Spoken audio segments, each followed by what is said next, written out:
La muerte. Vamos a hablar de lo que es la muerte para la Biblia y para Dios.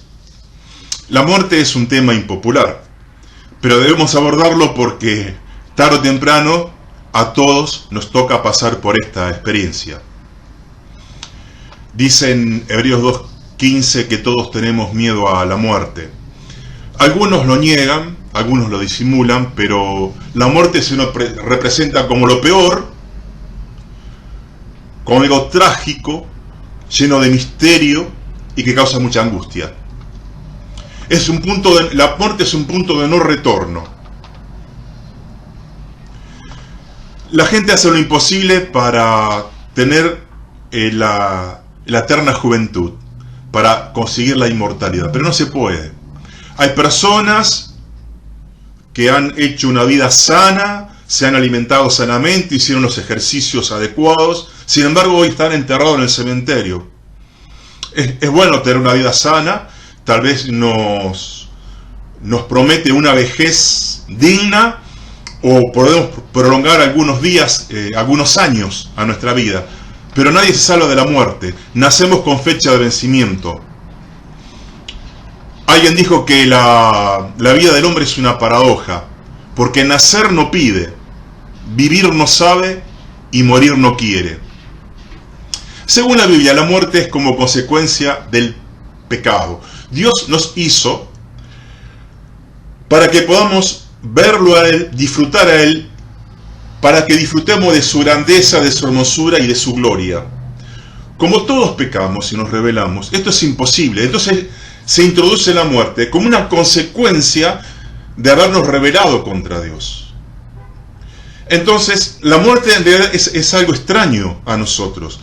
Por ahí dicen que alguien murió de muerte natural. Por ejemplo, una persona que tenía más de 80, 90 años, tarde o temprano el cuerpo se gasta y defecciona y deja de andar el corazón y nos morimos.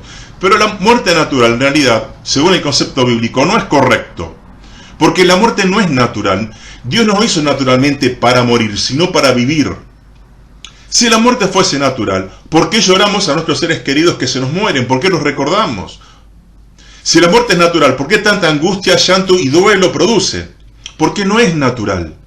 Es algo extraño que el hombre tiene que padecer, pero porque se rebeló contra Dios. Tengo una estadística, tal vez un poco de varios años atrás, de cuántas personas mueren por día en el mundo. Tal vez ahora con la pandemia estén un poquito más agrandadas estas cifras. Por día mueren 154.000 personas aproximadamente en el mundo por cada día. Esto sería 6.400 personas por hora, o 106 por minuto, o 2 muertes por segundo, por diferentes motivos. 2 muertes por segundo. Quiere decir, desde que empezamos este video ya murieron varias personas. Nadie es dueño de sus próximos 5 minutos de su vida. Es decir, que ayer murieron miles y miles de personas que tenían planes para hoy, pero ahora están enterrados, están sepultados. Es decir, la muerte nos sorprende. Nadie es dueño de sus próximos 5 minutos ni el próximo minuto de su vida. ¿A cuántos les sorprende la muerte? Entonces, muchos de los que se creían que iban a vivir mucho, lamentablemente no pudieron vivir mucho. Vamos a demostrar con la Biblia que la muerte es el fin en la vida, sí, aquí en la tierra, pero es el comienzo de otra vida. Una vida que no va a tener fin. Es un cambio de existencia. Paso de una clase de existencia a otra diferente. A un estado de existencia consciente y sensible después de la muerte. Es lo que enseña la Biblia. Muchos están preocupados ahora por esta pandemia, por este virus, y se pelean por las vacunas. Se desespera por vacunarse, está bien, pero cuidamos esta vida física. Pero tenemos, digamos, otro virus que hace mucho que está ahí, que es peor, que es el virus del pecado, digámoslo así. El vivir de espalda a Dios, indiferentes a Él, vivir en rebelión. Porque, un virus puede matar mi cuerpo, pero el pecado mata todo mi ser, y si muero en esa situación de pecados no resueltos con Dios, voy a tener una vida eterna horrible en el infierno, que un día vamos a hacer otro video sobre lo que es el infierno o el castigo eterno. La definición, el concepto de muerte en la Biblia es separación, es una desconexión. Dos elementos estaban juntos, se desconectan. Por ejemplo, cuando habla de Raquel, la esposa del patriarca, que cuando le nació su último hijo, dice que cuando estaba dando a luz, estaba pariendo, dice en Génesis 35:18, dice que aconteció que al salírsele el alma, pues murió, y llamó su nombre Benoni, después, o Benjamín. Dice que la muerte es porque se le salió el alma. Algo opuesto, en 1 Reyes 17:21, es cuando Elías ora por un niño que había fallecido en una casa en que él estaba de visitante, de visita. Entonces dice que él oró al Señor, y el Señor oyó la voz de Elías, y el alma del niño volvió a él y revivió. Ahí está, ¿ves? El alma se va, muere, el alma vuelve, en este caso, revivió. Entonces la muerte es separación, desconexión. Segunda Pedro 1:14, Pedro dice, sabiendo que en breve debo abandonar el cuerpo, como el Señor Jesucristo me ha declarado. Ahí está, ¿ves? Abandonar el cuerpo, su alma abandona el cuerpo, y el cuerpo queda así, podemos decir, inerte, muerto en un sentido, pero su alma no, como vamos a ver. La muerte es una desconexión. La muerte disuelve vínculos. Por ejemplo, dice Pablo en Romanos 7:2, la mujer casada está ligada, unida, por la ley a su marido mientras vive. Pero si su marido llega a morir, ella es libre para casarse con quien quiera. Por eso se dice que el matrimonio es hasta que la muerte los separe. Cuando uno queda viudo, bueno, hay una desconexión, ese matrimonio ya no existe más porque se disuelve. Uno va a otra existencia que ya dijimos y otro se queda aquí en la tierra. Entonces, la muerte es una separación, y esa separación modifica el estado de la persona. Por ejemplo, es como un equipo electrónico, un televisor, una computadora, un computador. Si yo lo desconecto de la red de línea, que decimos, si yo lo desenchufo, deja de funcionar. Pero sigue estando, pero deja de funcionar. Muerte no es nunca en la Biblia aniquilación ni inexistencia, como dicen algunas sectas. Porque hay varias clases de muerte. Por ejemplo, dice en Efesios 1, del 1 al 2, que Dios nos dio vida cuando estábamos muertos en nuestros delitos y pecados, en los cuales anduvimos en otro tiempo siguiendo la corriente de este mundo. Fíjense, dice que estábamos muertos para Dios porque estábamos desconectados con Dios, nacemos separados de Dios. Nuestro espíritu necesita conectarse a Dios como esa ficha, ese enchufe que tiene que enchufarse a la red. Bueno, estamos desconectados de Dios. Entonces estamos muertos espiritualmente. Después vamos a ver en las tres clases de muerte que hay. Entonces dice que si bien estamos muertos para Dios, verán que el concepto de la Biblia no es aniquilación, ni inexistencia, ni no pensar, ni no sentir. No, dice que estábamos muertos, pero andábamos pecando. Andábamos bien vivos pecando, siguiendo una corriente, pecando, todos verbos de acción. Estamos activos. Los que niegan la muerte. Vamos a tratar de contestar esto. El primero que negó la muerte fue el diablo, porque cuando Dios le da mandato a Adán y Eva, la primera pareja, el diablo se le aparece a Eva y tratándolo como a Dios de mentiroso, dice, no, Eva, come esa fruta prohibida porque no vas a morir. Claro, le llamó la atención a Eva, puedo pecar sin consecuencias, que es un grave error, puedo pecar sin consecuencias, no vas a morir. El diablo siempre quiso negar la muerte, porque él no quiere que uno sepa que hay dos destinos eternos después de esta vida terrenal, o en la gloria con Dios, o en un infierno que es un castigo eterno con fuego.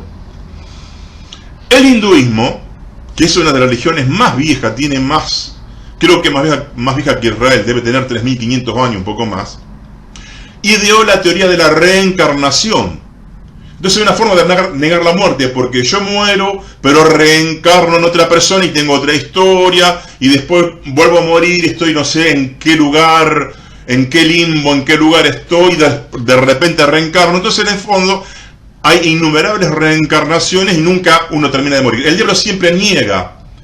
No quiere decirte qué te puede pasar si uno se va, si uno se muere sin Cristo.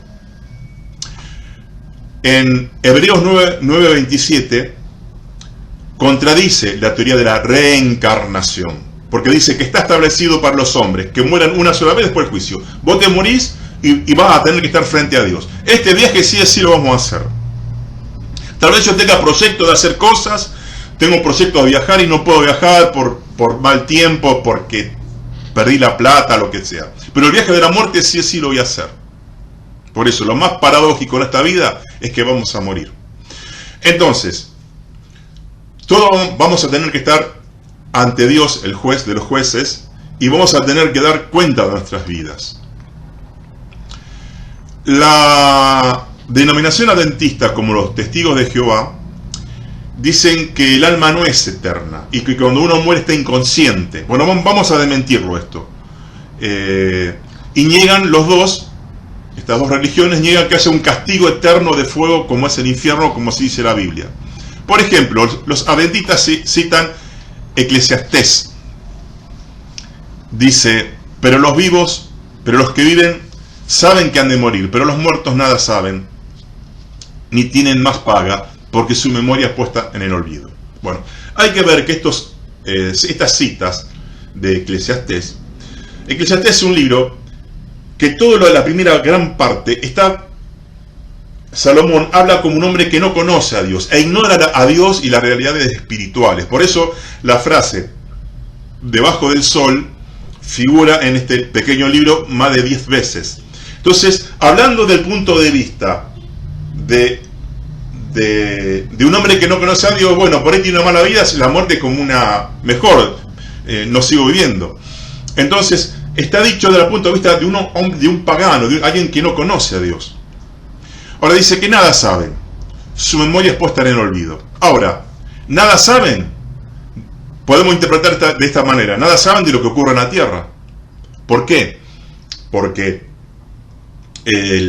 la persona cuando muere se desconecta, va a otro lugar y a otra dimensión, se desconecta totalmente de lo que pasa en la tierra, no sabe. Y dice que su memoria es puesta en el olvido. ¿Por qué? Porque ya nadie se acuerda de él. Por ejemplo, cita también el Salmo 146:6.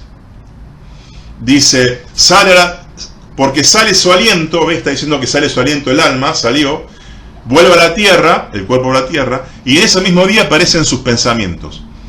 Pero otra versión dice, en ese mismo día se acaban sus proyectos.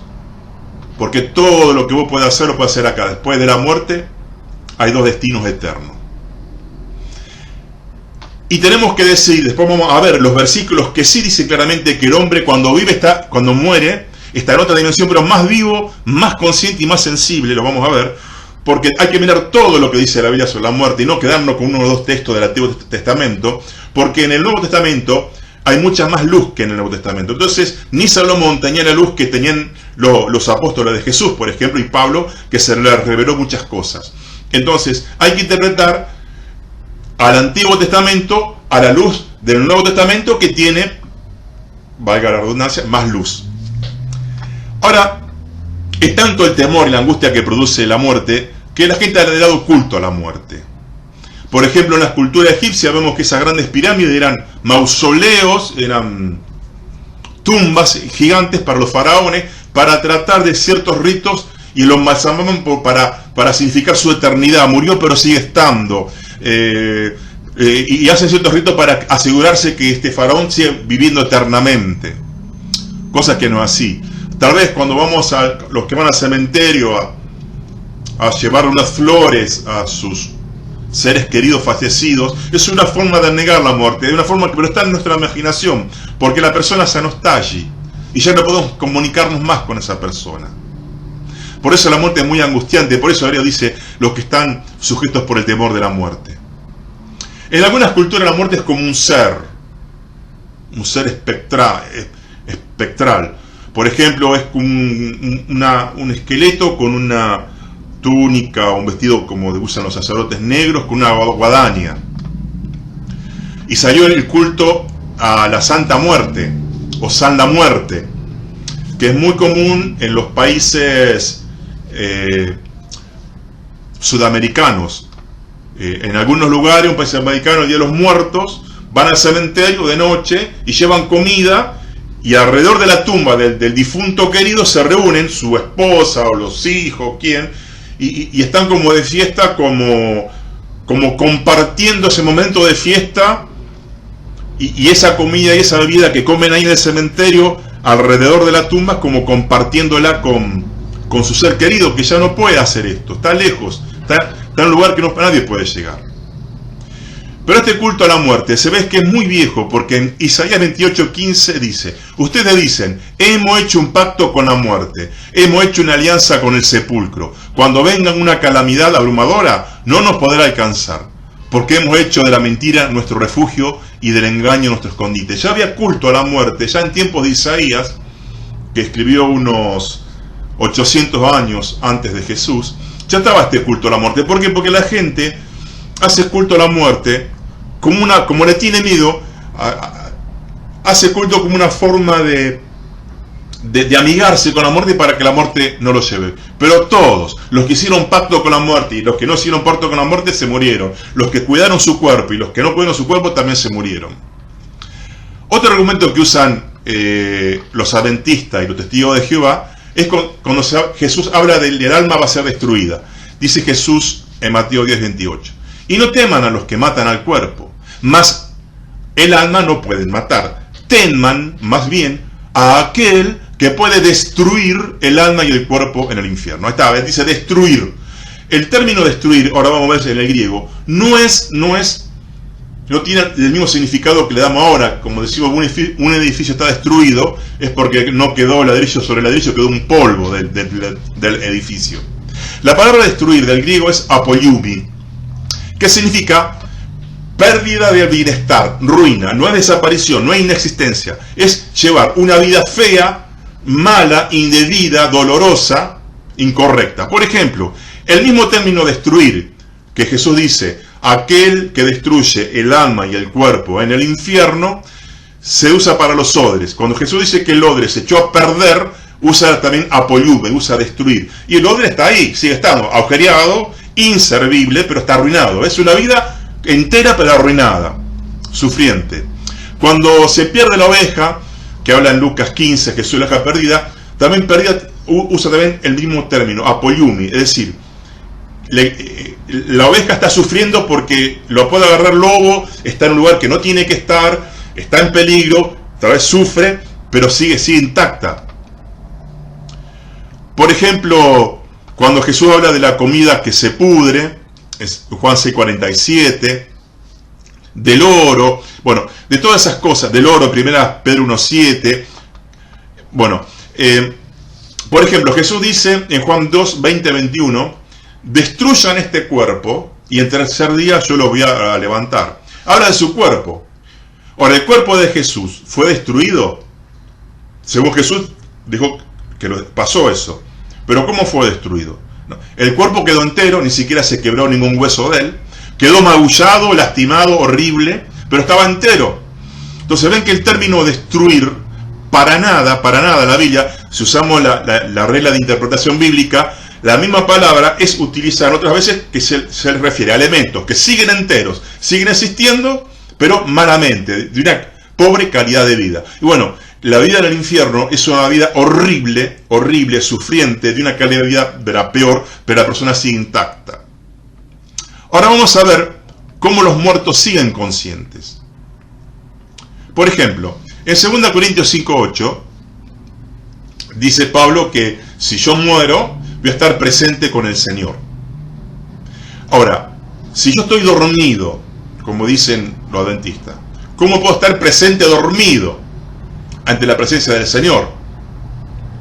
Y tenemos la historia del rico y Lázaro en Lucas 16, del 22 al 28, que dice que un hombre fue al Seol, el Seol después un día lo veremos, es el pre-infierno, es un lugar ya de tormento y castigo horrible, y después todo el que está allí, que murió sin que sus pecados hayan sido perdonados por la sangre de Cristo, van a ir al infierno definitivo. Pero en el Seol, dice este rico, porque llevó una mala vida, dice, estaba consciente de estar muerto.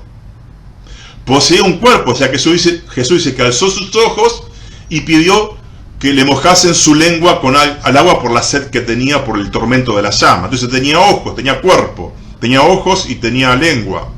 Tenía lucidez porque sabe que está muerto, lo reconoce Abraham, hace un pedido. Dice, por favor, predíquenle a mis hermanos que están en la tierra. Estaba consciente que tenía manos en la tierra.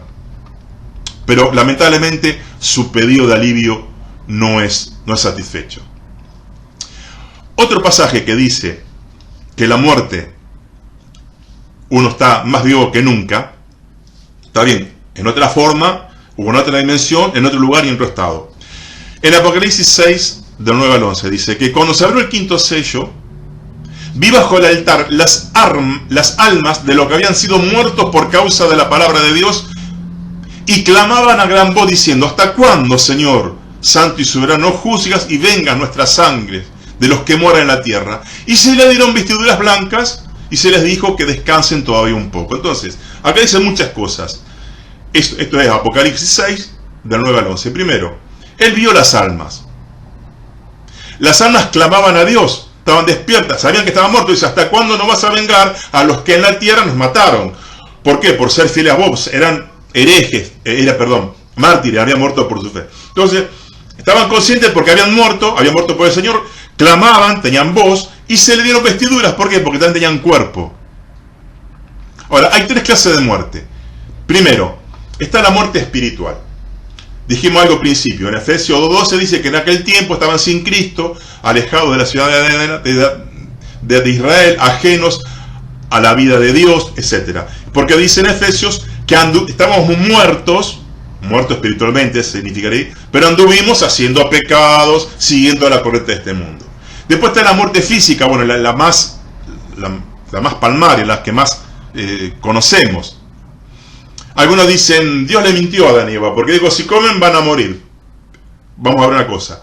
Al instante que Adán y Eva pecan, mueren espiritualmente, porque se desconectan de Dios. Recordemos, muerte es separación. Y esa separación produce un cambio de estado en la persona, un cambio terrible en su ser. Entonces, en ese momento, cuando mueren Adán y Eva, se desconectan de Dios. Y ahí sienten lo que nunca había sentido. ¿Qué sienten? Culpa y vergüenza y miedo. Ahí apareció. Empezaron los conflictos espirituales y psicológicos. Y después, más o menos, Adán vivió 930 años y muere físicamente. Entonces la muerte física es consecuencia de su primera muerte espiritual. Entonces sabemos que la muerte espiritual es estar sin Dios, en rebelión, sin contacto con Dios, que es ahora en la condición que todos nacemos. La muerte física, que es la separación del físico del alma. Y está la muerte eterna, que en la Biblia se habla de la muerte segunda. La muerte eterna, ¿qué es? Que si yo muero sin haber hecho de Jesús el Señor y Salvador de mi vida, sin haberle pedido perdón por mis pecados, muero en un estado en que voy a ser echado al lago de fuego, que es la muerte segunda. Dice, pero los incrédulos, los cobardes, los abominables, los homicidas, los fornicarios, los hechiceros, idólatras y todos los mentirosos tendrán su parte en el lago de fuego que arde con fuego y azufre, que es la muerte segunda. Y fíjense que según Tesalonicenses 1:19 dice, los cuales, los que mueren sin Cristo, sufrirán pena de eterna perdición, excluidos de la presencia de Dios. ¿Ven? Toda separación. La muerte física, la separación del alma del cuerpo. Y la muerte segunda, ser arrojado al lago de fuego, es la total separación de la presencia de Dios. Alguien dice, ¿por qué Dios manda al infierno a una persona que decide ignorarlo y vivir sin él? Es que justamente el infierno es vivir sin él. Fuera de Dios, la existencia no es admisible, es horrible. Es decir, cuando yo decido vivir a la espalda de Dios, autogobernarme como si Dios no existiese, estoy buscando vivir en el infierno. Vamos a hablar ahora de la victoria de Jesús sobre la muerte. Fue uno de sus grandes logros. En Apocalipsis 1:18 dice Jesús: estuve muerto, pero aquí que yo vivo por los siglos de los siglos, y tengo las llaves de la muerte y del Hades. Para los cristianos, la muerte perdió su dramatismo, perdió su poder. ¿Por qué? Porque el que muere en Cristo se va a su presencia, y despierto, se va a su presencia. No tiene el castigo terrible. Por eso la muerte perdió su dramatismo. Es feo morirse, a nadie le gusta, pero no tiene ese efecto devastador que va a tener en los que mueren sin él. Y por último, hablando de la muerte, tenemos que prepararnos para la eternidad. Generalmente nosotros gastamos toda la fuerza, las energías, los bienes, el dinero que tenemos para esta vida. Y no proyectamos para la vida que viene, que es eterna. Todos sabemos que esto se va a morir. ¿Por qué vivimos como si fuésemos eternos? ¿Por qué vivimos como si fuésemos eternos? Sabemos que todos se mueren a los 80, a los 90, a los 100 años. Alguna vez nos vamos a morir. Entonces, ¿cómo puede ser que estemos gastando todo, la energía, en esta vida que sabemos que sí o sí se muere, se termina? Porque cuando vos nacés es como si naciste dentro del Titanic, cuando ya impactó con el témpano y ya se va a hundir. Se va a hundir, tarde o temprano se va a hundir. Entonces, ¿por qué no proyectamos cuidamos lo que viene, que es eterno? Si nadie pudo vencer, solo Jesús venció la muerte, nadie puede, la muerte nos va a llevar a todos. Entonces, Jesús habla, por ejemplo, ahí en Lucas, del hombre que prosperó, y al prosperar agranda su granero, dice: ahora voy a tener más granero, me va a entrar más dinero, y mi alma va a gozar. Y le dice a alguien: necio, esta noche te vas a morir. Porque, repito, nadie es dueño de sus próximos 5 minutos de su vida. ¿Y qué vas a hacer con toda esa riqueza? No te vas a llevar nada. Gastaste todo acá. Es decir, a veces es como si usted vive en una casa y su casa dentro de un mes sí o sí va a ser totalmente demolida, pero totalmente demolida. ¿Usted gastaría toda su fortuna para refaccionar esa casa? Ahora se dice reciclar. ¿Usted reciclaría su casa? Y le pondría, no, adornos de mármol más caro, oro y las maderas más caras. No, porque es un dinero que se va a echar a perder, porque esa casa va a ser totalmente demolida. Jesús dice: trabajen, en Juan, trabajen para la comida que tiene efecto para la vida eterna. Así que esto está haciendo de prioridades. Primero habla de los graneros, de cuidar del materialismo, que no nos lleguen la riqueza. Por más plata que tenga, nadie se va a salvar. Si se murió David Rockefeller a los 103 años más o menos, todos nos vamos a morir. Si con la plata que tenía ese hombre, a pesar de los tantos trasplantes de corazón, igual se murió, todos nos vamos a morir. Entonces, y Jesús, cuando habla de la comida eterna, que la vida eterna tiene efecto en la vida eterna, está diciendo que tengamos prioridades. Tenemos que trabajar, prosperar, criar nuestros hijos, portarnos bien, esto que lo otro. Pero nunca tenemos que tener la perspectiva de lo eterno, porque es eterno lo que viene. Por eso Jesús dice: hagan tesoro en el cielo. Es decir, cultiven los valores eternos, porque nadie, vuelvo a repetir, nadie es dueño de sus próximos 5 minutos de su vida. Un ACV, un infarto, un atentado, un virus, algo, y estamos en toda una eternidad. ¿Y qué vamos a hacer sin Cristo? Bien, espero que este tema les haya interesado.